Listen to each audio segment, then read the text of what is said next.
Hey, welcome everybody to With Thunder's Applause, a podcast where two friends get together and talk about the events and ideas that will shape our uncertain future. I am your host, Steve, along with my co-host, Zach. Hello. Hello, everyone. We were just talking about Folding watching laundry. TV shows and folding laundry. Well, right. So that's kind of, yeah. My opinion is that if you're watching a television show, you have to take your eyes off of what you're doing, and I that would agree. inevitably slows the task down. Right. And I say this about many things in my household where I'm like, it shouldn't take you 2 hours to do that. It shouldn't take you an hour to do that task.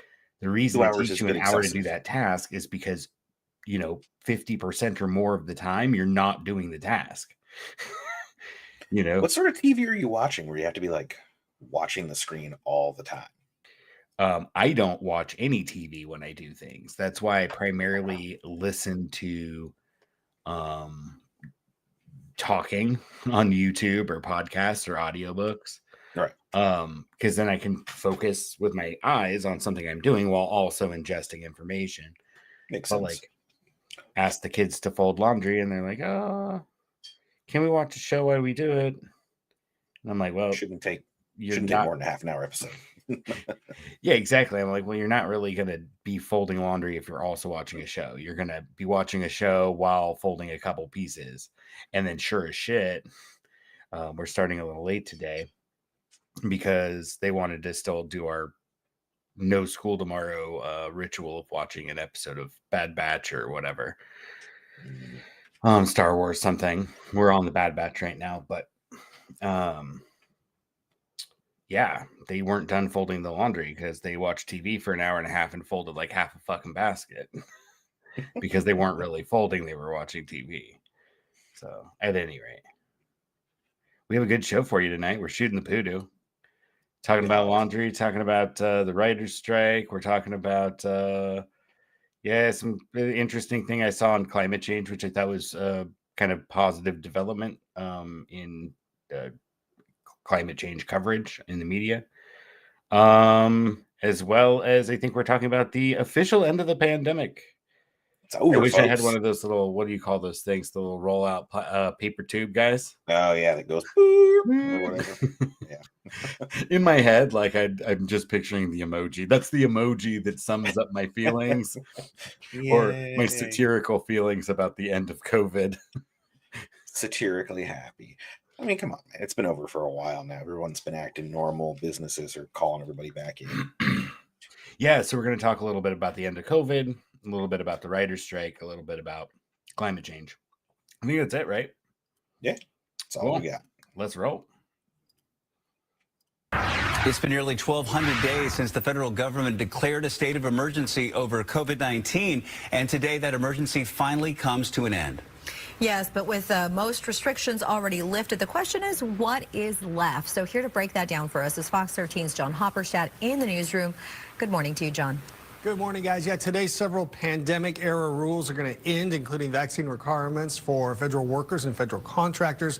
International travelers will also no longer need to show proof of vaccination to enter the U.S. This change comes days after the World Health Organization announced COVID-19 no longer qualifies as a global health emergency. Now, locally, you may remember here in our state, we did have some of the strictest COVID restrictions in the country. But starting today, Governor Jay Inslee also lifting the COVID-19 vaccine requirement for state employees.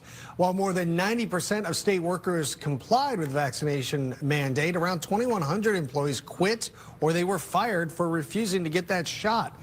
Now Inslee says those former workers are eligible to apply for current open positions. The governor also says that starting in July, eligible state workers who prove they're up to date on vaccinations, they can qualify for a $1,000 incentive payment as well. Guys. So, I mean, go ahead. No, go ahead. Go ahead. Nothing. It's remarkable. To me, it seems a grave injustice that 2,100 people now have to enter a competitive interview process again for the job that they held 9 months ago. Yeah. but got fired because they had genuine concerns about bodily autonomy. It's just weird. I This is guess sad it's reality. yeah. Well, I'm sure there'll be lawsuits all around now and whatnot. And at the end there, it sounded like the government will bribe you to stay up to date on Right. your jabs, and it's And like, that's well, 100% correct. why didn't we just do that from the get go? And They why is did. it only federal employees and all that? Oh, that was, I think, state of Washington employees. Oh, okay. Yeah, because that's a Fox station out of Seattle, I want to say. It is, yeah. At any rate, but I mean, they were offering incentives.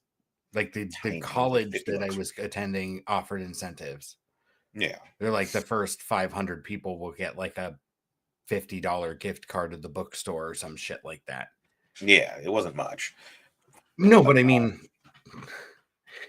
it's just it raises questions about like we talk a lot about on the show about like institutional decline in trust, public trust of institutions, and it's just like, to me, while it may be, I mean, what is your opinion on it? I think it's well-meaning, like they're trying to, but it also is like, please do this because you don't trust the institution, so we're going to basically bribe you because like we need to have some kind of public-facing way to funnel huge amounts of money into the pharmaceutical industry. Okay, that's a lot of parts of question. I mean, That's just my opinion. What's your opinion on paying? Oh, I mean, as for bribing people, I'm all about it. Like, you get more flies with honey than vinegar, etc. Like, why wouldn't you bribe people? And it really would have worked very early on when everybody was like forced to stay at home and the government wasn't really handing out money right away. That would have been a great time to incentivize people to. Get it. Yeah, go ahead. Yeah, no, I cut you off, bro. Oh, just my opinion is bribery works. Do it more. Give me money for, like, basically living here and making sure that if invaders come, I'm going to repel them probably, as I like my life and I like my land or whatever. It's funny you took it there because I was going to ask you. So, if you believe that the government should incentivize certain behaviors in the public, are you the kind of person that's going to be like, oh yeah, you could bribe me to rat on people? Oh, that sort of thing. I mean, that's kind of the vibe I was getting. Oh, no. I was like trying to get at basically a UBI without saying a UBI. Oh yeah. Oh No. sure. I mean, no. Like, what I'm saying is that, like, just by being a person who lives in the United States and is present here, if invaders come, I'm most likely to resist them. So basically, by just being a citizen and being where you are an occupying force, being a deterrent. Right. And because my mind was already where it was in terms of like being a rat, I'm like, how would you feel if the government to incentivize like their assisting or providing like basically public support to their deportation regime if they paid people to rat on undocumented folks? Because that to me sounds like fucking fascism. Oh, well, that absolutely is. I mean, that's one of those things where, like, hey, did you see something? No, you didn't. Right. Okay. Well, I don't believe you were saying it like from a hateful place, obviously, but it's just kind of one of those philosophical questions that surfaces. Well, like, a lot of people are like, why do we deserve a UBI? And it's like, aside from just existing, well, it's because you're providing something to your country by just being present in it. You are one more, deterrent. That's all I mean. Yeah, no. I'm picking up what you're putting down for sure. Yeah. I do think it's interesting, and I think it sucks people lost their job or were forced into early retirement, like my dad was. When he was just like a couple years from a full pension, they're like, nope, you take your partial pension, or you fucking, you do something that you genuinely like are opposed to, for all manner of reasons. In his case, some kind of fit into the trope of conspiratorial, right? But none of my reasons for not doing it weren't the same as his, but like, or still reach the same conclusion, right? Right. I mean, I guess ultimately you can always fall back on the whole, like, hey, what a coincidence that these companies are making billions and trillions of dollars, not trillions, but billions of dollars, making vaccines, and then governments are mandating. Well, like, yeah. I mean, that's how you stop the pandemic, is you get vaccines that work and you get them to the people. And like, yeah, you got to buy them from somewhere. So is it like, it's not really like Pfizer and all them other are people's fault that they were necessary.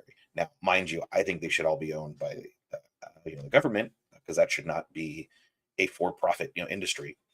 Sure. But like, the ultimate goal is to stop any sort of illness. You gotta, and you can make a vaccine. You probably should. Yeah. And I don't want to dwell on this too long, but I think that lends to the growth in mistrust towards the institutions. Yeah, for sure. The fact that it's a for-profit system that screws us and raises prices to gouge us and completely owns the government, like, yeah, right. Just like we lost trust in the media because of fucking the Iraq War and like all that other shit. Vietnam. Well, Vietnam, but I mean, there was still pretty high trust in the media up until the early 2000s, and really, like, the internet played a huge role in that, because like information just flows so freely, even if you're consuming bad information, which unfortunately, like, a lot of people do. Yeah. But even then, for folks like us, like, it's a lot easier to kind of like, I think we're kind of built for critical thinking, even if some people are not as good at it. Yeah, I think genuinely, with access to more information, people can have a more nuanced view of what's happening, and that's going to lead to mistrust of institutions like pharmaceutical or like the healthcare industrial complex or the media, mainstream media. Yeah, well, and the fact that capitalism basically breeds such competition that you'll do shady shit, it's really hard to trust anything where companies are involved, which is shitty. Like, that we've come this far where people don't believe that people that make medicine are making good medicine. Yeah, for sure. So then we're talking about people being forced back into their fucking cubicle. Hence your man. background. If you notice, I don't have a forest background. How did that happen? Well, for whatever reason, OBS was fucking giving me a green screen. I think it's actually Video Ninja, but so you actually figure it out. Get to see what's behind the white me wall most of the time, which is and the microphone, a wall and a microphone. Yeah, most of the time you can't see the mic. I mean, honestly, it doesn't look that bad, and I could probably get some kind of nice like marble, like dark gray marbly kind of fabric that I can fucking hang behind me. Yeah, man. No, why not? I have a white board, but that's it. I could also potentially just square out like part of this and like paint some kind of mural that's like, I don't know, I'd have to learn how to do it because I don't paint, but like something that looks like it has natural depth, so it sounds like it looks like I'm sitting in front of something. Hey man, through Bob Ross, all things are possible. But yeah, man, a whole bunch of companies are pulling people back. Some of the bigger ones are Amazon, Apple, Disney has been infamous for it. And then places, especially financial institutions, are like, nah, man, just get back here like 5 days a week. And so some of the bigger ones, Goldman Sachs, I don't think it's listed here, but yeah, JP Morgan, Bank of America, they're all pulling their people back into the office full time. Starbucks, Twitter, Uber. Why, you may ask? I mean, I've got my opinions. I think it's got to do a lot with control.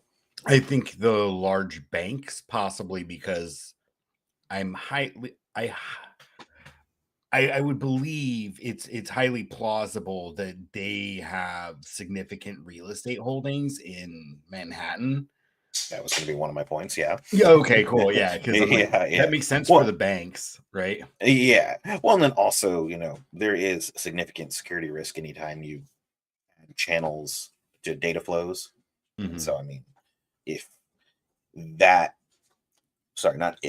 having people working remotely with any sort of sensitive information is going to introduce risk. Yeah. And so I can see them wanting to minimize risk, and especially true with banks. That was one of the things I heard a lot from the banks that I worked at was like, oh, it's a big security risk. And we need, my mom, worked for a bank, and they had her set up one room in her house that was just an office, and it could only be used as an office. And so, like, security is a big concern. I just think it's a matter of control. I also think that a lot of bosses in real life are like maybe not so popular. They're like, cool, I got a captive audience. Well, I think in that case, similar to wanting people, as we've discussed before too, needing people to actually like commute as a matter Right. of like propping up real estate values inside cities that have had their populations removed and then turned into fucking office parks and shit. Like no one can afford to live there. Yeah. Kicked all the poor people out, those kinds of things. And similarly, I think that like with the concept of bullshit jobs, which we've covered too, is like all those middle managers are like, fuck, you better come back to the office. Because realistically, you're doing the work and it's going directly into the system. And I have very little to do with this process. I will lose my job if you're not in an office where I have to oversee you. I think it really is like, oh my God, it's going to become super obvious that I'm not necessary. Yeah, exactly. Good God. Good God, get back to the office. Yeah. Yeah, I do imagine there's quite a bit of that actually. Because like you already have a whole lot of managers that are like pretty worthless. Thankfully, I've never had any that were, like overly bad at their jobs. A little disorganized, but not much else. But yeah, man, I do have a feeling that that's got a big part to do with it. I don't want to, like, I can imagine people not wanting to go back to the office for like childcare, because like all I hear when people talk about childcare is how expensive it is. Yeah, and like you would think that maybe these big businesses do have like daycares on site or something, where the children are like taken care of and brainwashed subtly into wanting. You got to subscribe to Twitter or whatever. And most state offices have childcare facilities, but they're only for non-school age children, so like preschool, basically. Yeah, okay. Yeah. Some of these companies like went on record saying that they were going to keep it full time. I think Google was infamously one of them, and they went back on that. And so like you had people that were moving out of state, moving out of country, because like the rules laid down weren't very specific. They were just like, oh yeah, it'll be full work from home forever. And they were like, cool, you didn't say in the United States. I'm gonna go buy some real estate somewhere cheaper and work from there on the beach, maybe. Yeah. And that is very similar to how you were saying your dad having to retire early. There's going to be people out there that are having to retire early because they decided to move, and they're like, well, get back to San Francisco. And they're like, I can't, I'm in Nebraska. Like, it doesn't work for me. I like how you originally were thinking like they went to some like the Philippines or something where they could work from home, it's cheap, and they could like be on a beach, and then Hell yeah. shifted to like, oh, they're in Nebraska. Well, it's not the same person in my head. Okay, I see. It's a different family. Yeah, or like we were talking about just a few weeks ago, like Las Vegas. Yeah. Right. Oh yeah. So many people moved to Las Vegas. Yeah, right. We did a whole episode about the myth of California being depopulated. Yeah. And maybe you'll find that after this year, like people have to move back. Yeah. There you go. Our population swells as all the tech bros move back to San Francisco. Mm-hmm. For real, though. For real. Yeah, it's very possible. Yeah. All right, let's move on. What's the next thing? We got Nerdist. Oh, cool. Yeah, this is a clip, and I didn't really want to use his entire thing, but it's like I watched a lot, including some like really interesting like roundtables. So I learned a lot about it, and hopefully I can impart some additional insights as we go through this. Saw a roundtable with a bunch of like actual writers talking about it, and they expand on like a concept I think he touches on here about their complaint about like mini rooms. It's kind of almost gone to like gig work where they're like completely isolated from production. So they're not on the set interacting with the actual production of the thing. They're just kind of like writing over here, and then the writing is taken for production. And that would make a lot of sense with a lot of the complaints we've been making about fucking Star Wars content. If their model is to like, oh yeah, the writers are just like they have a Zoom once a week and then they're not involved in the production, like how can they write good content that can be produced well if they're not there.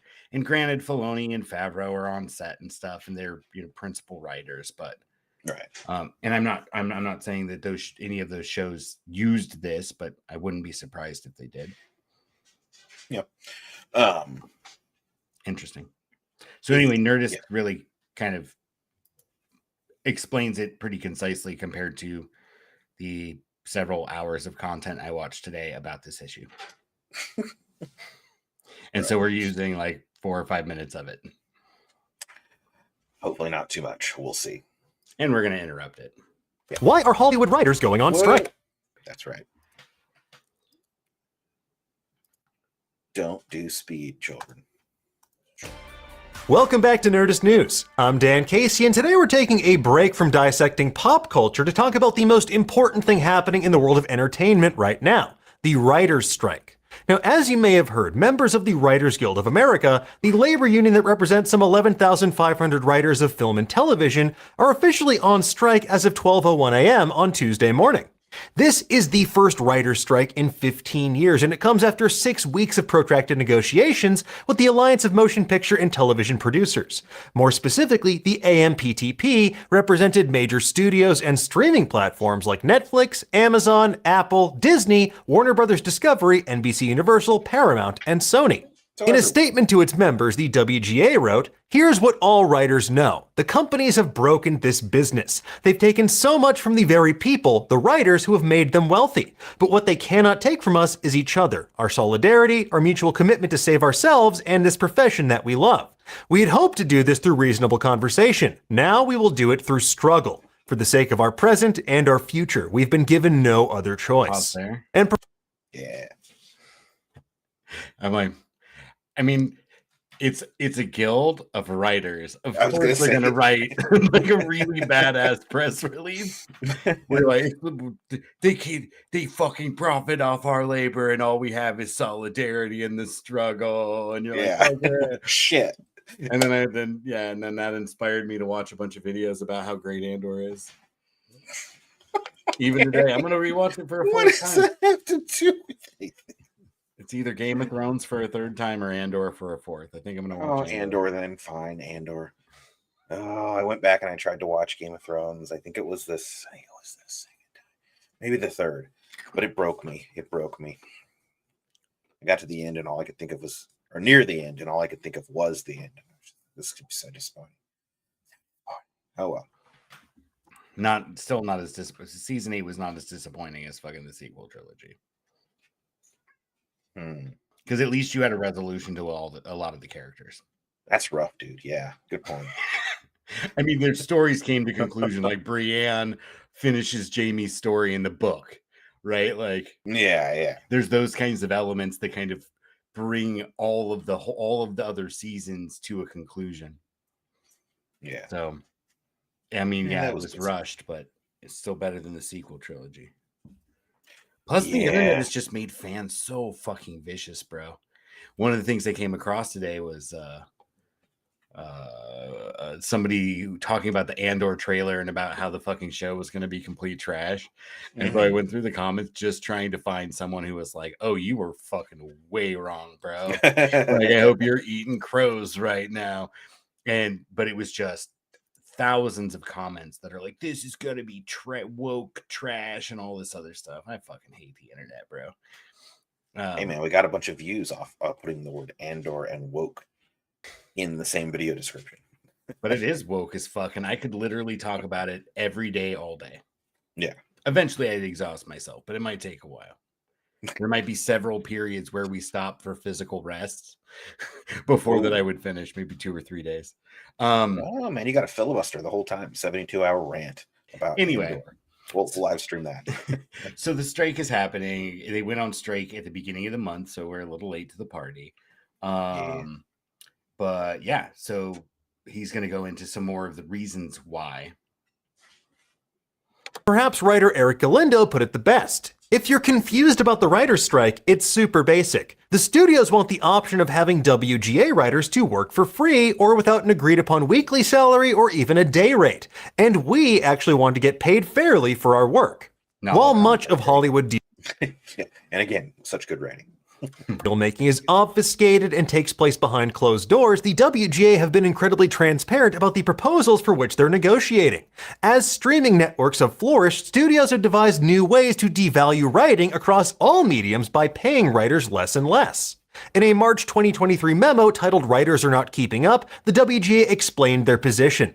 The companies have used the transition to streaming to cut writer pay and separate writing from production, worsening working conditions for series writers at all levels. On TV staffs, more writers are working at minimum regardless of experience, often for fewer weeks or in mini rooms, while showrunners are left without a writing staff to complete the season.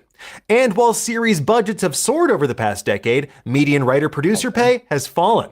That was a mini room. Yeah, and so this is just kind of cuts to the core of it, right? Which is like a lot of industries, this has been happening, right? And so this is to address that in part, right? Is the fact that like you basically gigafied everything. Oh yeah. Yeah, and so like and I'm not sure if he goes into the demands or I think it was a different video that I felt was too long and too cumbersome to get to the points. That's why we decided to make this one, which is done very well. Link in the description. But anyway, yeah, they kind of go through a lot of the pay disparities, right? Like how they used to get paid versus now. One of the roundtables I watched, they were talking about it. Anyway, yeah, they just said it's like, hey, when I was writing for like The Nanny and Boy Meets World, like, which were like, fucking damn, bro, you've been doing this a long time, because I remember that show when I was a kid. Yep. But at any rate, yeah, he's like, I was able to get residuals on those shows, and it supported me as a writer. Yeah. He's like, well, he's getting a lot of that. I got work, and then it was able to it didn't pay a ton, but it was able to still mete out like a little bit of dough, and then all that adds up. So you don't have to constantly be working to make it a career. Because it's hard to get work sometimes, right? Like, anyway, that's kind of one of the things that they're addressing here. And the mini room is what I was referring to, where they're like completely detached from the set and production. Gotcha. And other decision-making processes. They just write. So I thought that was interesting that's one of their complaints as well. Sorry, go ahead. Having sat down for 6-hour Star Wars writing sessions in the past, I can say it's not easy to just write and write and write and write. Indeed. Yeah. All right, keep going. Now, between layoffs, shrinking salaries, the mothballing of finished products for lucrative tax write-downs, and the general contraction of the industry, there are fewer opportunities for writers to actually make a living at their chosen trade. Per the WGA, median writer-producer pay has declined 4% over the last decade. Adjusted for inflation, that's a whopping 23% decrease. This devaluation has taken on a new dimension in the age of streaming. And that right there is definitely not something that gets talked about, I think, enough. Like, oh, I got a 2% raise at work. No, you didn't. You got a 4% pay cut because inflation is crazy. 100%. Yeah. Residuals. Go ahead. Sorry. Yeah.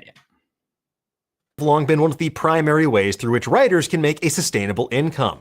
Residuals, for those who don't know, are ongoing payments for writers that are generated as reruns of shows and movies air on cable, in syndication, on DVD and Blu-ray, or airing on other digital platforms. And the data, if you look at it, can be a bit confusing at a glance, because according to Deadline, the WGA West's annual report in 2022 revealed that residuals actually increased by 48.2% from 2011 to 2021. They went from $333 million to $493.6 million.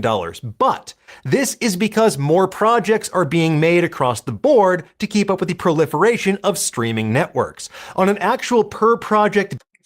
Yeah, that definitely seems like, the all too common failure to mention the per capita cost.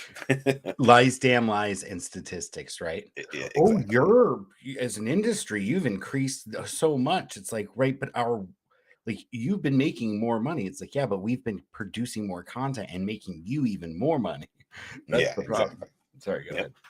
No. I completely agree with that, and I find it very interesting. Like, I was thinking about the writer's strike, and I was like, but people that like make YouTube content aren't going on strike. Like, we're not on strike. creators that I watch are going on strike or anything like that, because they're not part of the guild, obviously. But like that puts YouTube in a very interesting position where it is able to take advantage of the fact that creators need to create in order to make money, and they're not part of any guild. So like YouTube's not going to suffer for content. No, I am curious to see which do though, because there are large commercial productions by larger corporations that might have union members who make YouTube content. Yeah. I mean, I know during the last one, like Jon Stewart, was like, oh yeah, all the writers are on strike, so it's just like me. And it was, the quality of the show went significantly down. Oh yeah, I remember the strike 15 in 2007. Yeah 100%. Basis, residuals are down significantly. According to Fortune, another major factor in this decline in residual pay is that so many studios and streamers are more likely to order a 10-episode season than the 22-episode season that was the standard when broadcasters dominated the medium. Now that raises a question for me, because a lot of times when you get a 10-episode season, the episodes are like 2 to 3 times as long as a broadcast show would be. I was like, a broadcast show is only like really 22 minutes after you take into account all the commercials, and a lot of these 10-episode shows are like an hour and some change. Right. So if the existing contract, and I'm not positive, but I think this is the way it is, like the residuals were based per episode, and that's kind of why they're trying to renegotiate the contract, is because because the medium changed. And so now the studios want to make fewer episodes, but they get residuals per episode. And they used to be doing 22 episodes a season, and now they only have 10 in a season, right? So if they get, say, 50 cents every time it airs. Okay. Yeah. If you have 22 of them, they're more like you're going to have more airs, right? Like right. So it needs to like double. Yeah. So because we're making denser content, we need to get some kind of cut in that. Yeah. Right. Yeah. Completely. This is interesting too. The last strike cost the California economy estimated $2 billion. It's pretty huge, man. Like Hollywood is big. Like I think if there's one thing people know about California, it's Hollywood. Yeah, right. Silicon Valley, Hollywood. Yeah. I think that's really interesting because I think he might go later into it of what they're actually asking in terms of pay. But just keep this $2 billion in mind, and we'll come back to it. Yeah, absolutely. Now, back in 2022, writer Kira Jones very succinctly explained this discrepancy on Twitter. In case y'all are wondering why a WGA strike may be impending, my first residual check for the broadcast show I wrote on was $12,000.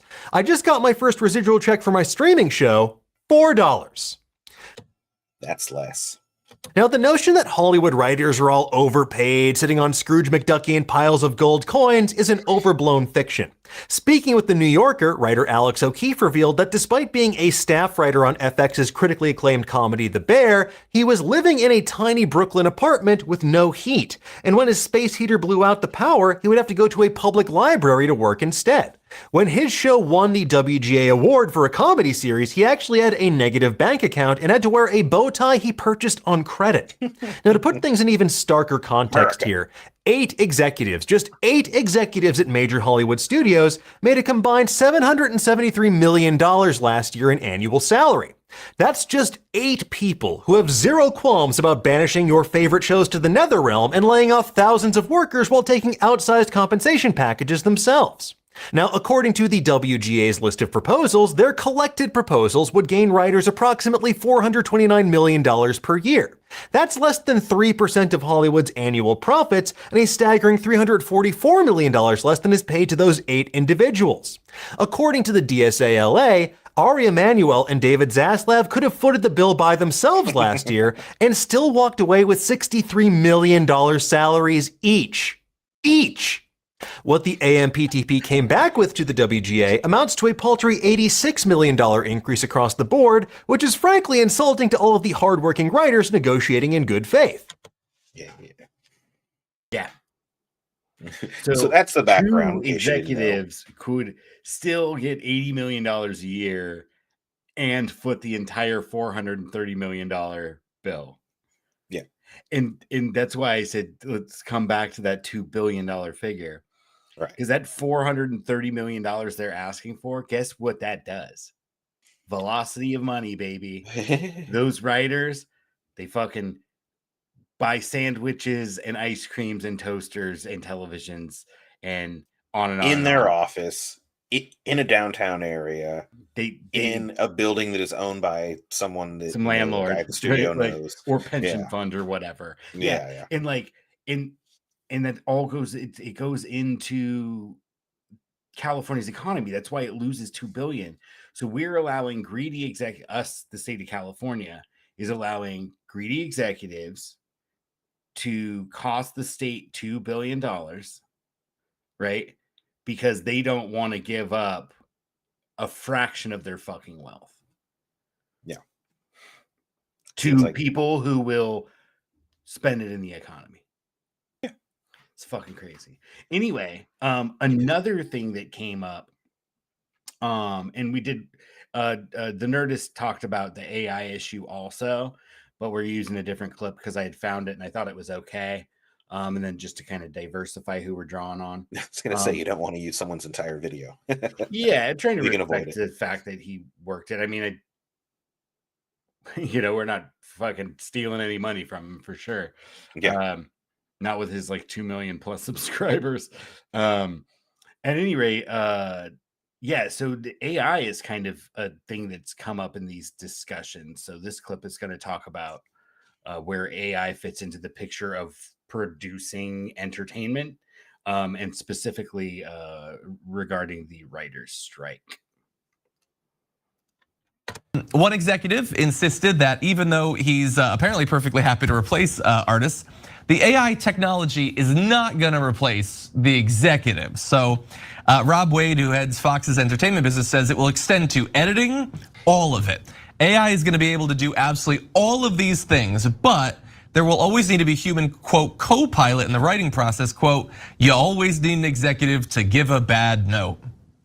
I like when people are able to sort of laugh at themselves, but maybe also learn from it and stop giving notes that result in movies being bad. But anyway, look, this is a serious concern. It would be even if they had reached a deal, the WGA with the Hollywood studios, but they haven't. And we don't know how long the strike is going to be, how long of an effect it's gonna have, how many people might potentially lose everything. The fact that during that time, the studios appear to already be looking to the future for when many of these people currently picketing can be made obsolete is not the look that I would have gone for if I wanted to appear to be negotiating in good faith. Negotiating in good faith. They both ended with the same phrase. Like it. Which one? Oh, both those clips? Yeah, both those clips. I didn't even catch that, bro. Well, I just didn't want them to drone on and on about this. But I did think it was just kind of interesting, that kind of prospect, because one of the demands listed was something like, we want a prohibition on using AI.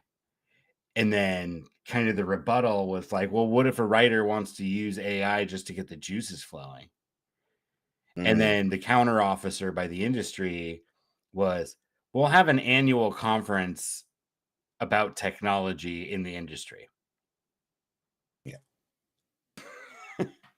Not too reassuring, but I've been saying for years now, like, this is why we need to get on things like UBI and other, rights. We need to get them hammered out immediately while we still have any semblance of power, because this is a clear-cut example of a whole bunch of rich people using money to fund research to make humans obsolete, and then now those humans would basically have no bargaining power to set up a system that took care of them. Yeah, and then we become surplus population, and they purge us, probably through famine and other things. Oh yeah, well, just send people into space to like mine stuff, and if they don't come back, whatever. It's totally not, the plot of The Expanse. A well-written show by probably underpaid writers. Yeah, underpaid but union writers. Yeah. No, I've actually heard very good things about The Expanse. I should probably check it out. What is it on FX? No, it's on Amazon. Prime. So you have to have Prime. Yeah. Okay. Or know someone that does. How many seasons so far? It's fucking $150 this year. 7, I think. It's a full-on thing. Yeah. Damn, Amazon Prime is fucking $15 a month or whatever, 12 and a half. Yeah, bucks a damn month. near. Yeah. God damn. That was definitely sticker shock when it showed up. It's like, what the fuck did we spend $150? Costco is on the Amazon? same fucking way though. They're still 60. Oh, is 50 it? or something like that. I don't know. Yeah. It always feels expensive to me. Yeah. Especially since I shop there like twice, 2-3 times a year. Oh, yeah. Well, we're every other week, so. Oh, to Costco? Really? Yeah. Yeah, we go to Costco and then there's a Winco right next to it. Yeah, That's we everything. should go to Costco more. I think the reason I don't is because I fucking hate driving. And it's like 7 miles away. Yeah, that's pretty far. And your car is a tank, so it's not sipping Yeah, gas. I mean, it's not too big of a deal. It just only cost me $73 to fill it today. But that's an 18-gallon tank. I don't know, how big is your gas tank? Like 12? 8. 8? You only have 8 gallons? 8 gallons. Wow. Yeah, it gets me I like got 18. 320 So miles. I get like 320 something miles on a tank if I mostly drive in the city. It seems to me, it's funny you mentioned that. I was about the same for every other person I've asked who doesn't own like an obscenely large vehicle. It seems like 320 is where they're aiming for, mileage to tank value. Yeah, which is interesting because aren't they trying to push like Teslas to 500 miles to charge? Yeah. You're like, that's not fucking fair. Gas cars only get like 300 on a tank. Yeah. I think some of them are aiming for 600. Maybe not Tesla, but they have competitors now. So Right. Yeah, but I'm pretty sure I've seen pretty damn high values. Next up, BBC News. Cool. So I would just want to preface this. I think this is our only clip on it, right? Or do we have 2 clips? It is, yeah. Okay.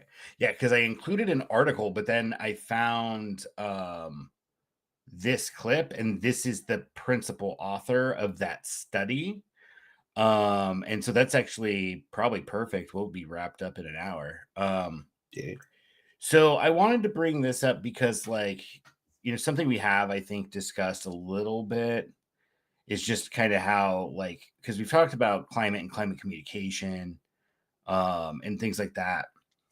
And I really like this because this article is now a few months old, but I came across it in my news feed earlier this week or last. And it's an examination of kind of like this question of is the institutions that the IPCC specifically, but other large institutions, when they talk about climate change and they focus on global warming scenarios of 1.5 or 2 degrees C, is that actually, if they spend 95% of the time focused on those, is that beneficial to the public when we're seeing a lot of evidence and starting to understand various feedbacks and tipping points and stuff better now, and it's looking, and as I've maintained for a while, will probably be at least 3C by 2100.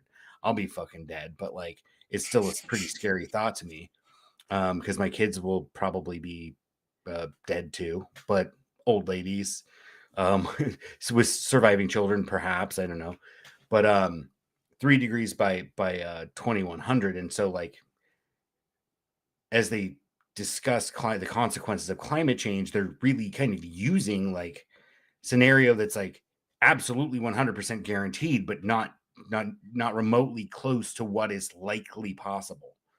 Mm-hmm.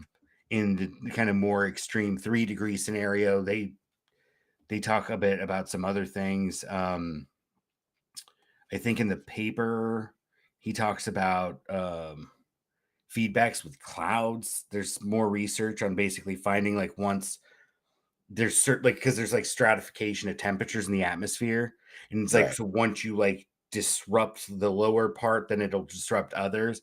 So higher, you'll just get won't be able to condense moisture. Yeah, models are showing that CO2 disrupts cloud formation at higher concentrations. Mm-hmm. And so it basically stops the clouds and stops the water cycle, or at least greatly perturbs it.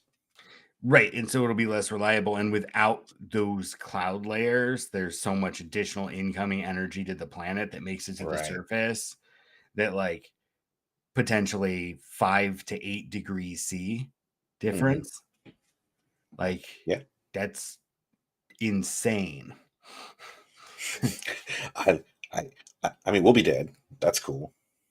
I mean, or old elder, but like, you know, our families will Yeah. still be around. And I guess I mean humans. No, 8 degrees. No, man. If it gets up to no, like 8 100 degrees C, human extinction, I would say is yeah, but I guaranteed. mean, yeah. And even I at think- 5. Dude, human extinction is probably guaranteed somewhere past 3. Like, I think 3 is going to be so severe because, and let's listen to this and continue our discussion, because he does hit on some of the things I was about to say in terms of like, not just like climate feedbacks, but talking about like complex societies, which is like the fucking whole reason we do this show. Is talking about the realities of a complex industrial system, right? And to that, those system breakdown and the social consequences of disruptions at even much lower temperatures are often ignored as well. So let's watch this.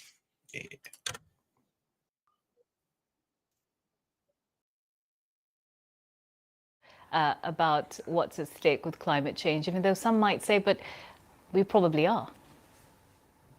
To the contrary, when you actually look at the evidence, we are under-exploring the catastrophic scenarios of climate change. And the problem has been that historically, because of emergence of doubt in the fossil fuel industry, anytime scientists get close to looking at the catastrophic impacts, they are accused of alarmism. And quite to the contrary, right now we're being overly naive, if not fatally foolish, to the worst case scenarios. I mean, is it hard to... What do you think about that? Because we did talk about climate communication, and there was that kind of like dialectic between like telling enough truth to where people take it seriously, but not enough truth to where you like just people shut their fucking brains off. Yeah, and I mean, I think this guy is arguing that maybe we need to, you know, we've tried just sitting back and hoping that people will figure it out on their own, and maybe we need to like cause a little bit of panic. Right, and I kind of like that, where he's like, the opposite of being alarmed is being naive. Like, if you're not like really seeking to understand the consequences of this. Right. But you always got to be thinking about the worst case scenario. I mean, I do all the time. Yeah. That's why I'm convinced that there's going to be an exchange of nuclear weapons. Like, I mean, it's the reality. It's honestly like one of the worst case scenarios. Like, so I just like, yeah, and it's probably going to happen, you know, or like a mega quake or something like that. Like, there was a little earthquake up here earlier today. It was just a little guy up actually in interior up between the Cascades and the Modoc Plateau, which is and you know, there's been quite a bit of activity at the Triple Junction, right? Like the big earthquake in Ferndale was like like 2 months ago. Yeah. I'm almost thinking like either that's like the lower end of the Cascadia mega fault, or there's some kind of driving force that might cause like Lassen or Shasta, because both of them are around the time in their cycle, right? Or what we understand to be their regular eruption cycle.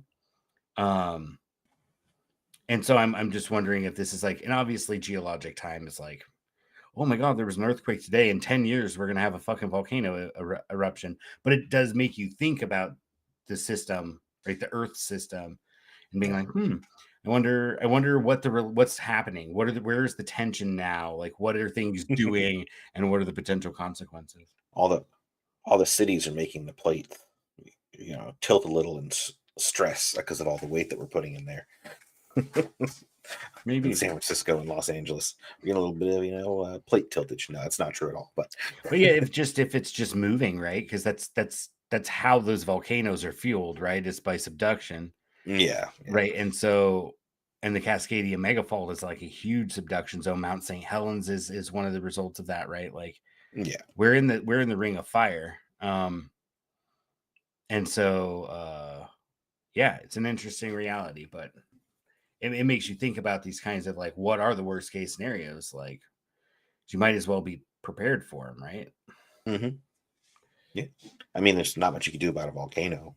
You're either Maybe you can be emotionally resilient. You can have food, right? Like, you can have a means of like filtering air and water and shit if there's a bunch of like ash debris and stuff. oh yeah, and there will be. You can be prepared. I'm not concerned about like magma flows or anything. That's not what would happen. It would mostly just be ash. Yeah. For miles. Bring this kind of news to people when really most people now are just looking for a light at the end of the tunnel, are looking for some hope.